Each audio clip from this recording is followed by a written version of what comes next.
We went to a Filipino store last Sunday, post-shift and church. Wala nakalagay na RJ's. Wala pang ulam. Presyo na. Parang wala akong nakikitang. Tinatanong ko pa dati yung price. Dati puti. 740. Ayun. May UFC na $3 na. Wow. Pinakurat. Oh, may ano. Egg bitin. $4.39. Kopya kondol. What? Hansel dito. $2.69. Cracklings $4. 08. For 08 din. Chippy. $3.40. Ba't mas mura to? Siguro mas marami bumibili ng cracklings and chippy. Mang 1 is $3.40. Piatos cheese curls. 92 cents ng chippy. Piatos $3.40. May nakita kang pansit? O top? Oo. Wala na dito. Meron ba? Afritada sauce. Here's menudo sauce. So may kalaban na ang Old Blocks. So sabi matagal na may ganyan. Oh, Nido Oriental. Masarap. Masama? Nido soup. Ito lang. Nido soup $2.40. Wow.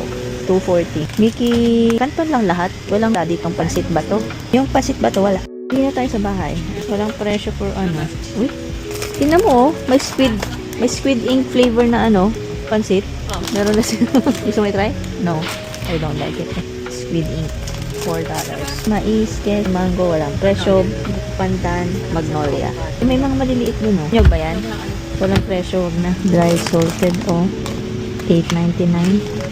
And the crispy fried cheesy $14.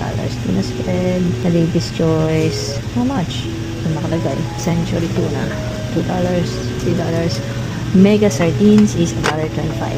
We have premium ones for $5.35. Ligo, ganun din. $5.55, ganun din. $2. Ito, $2.85. Mahal yan.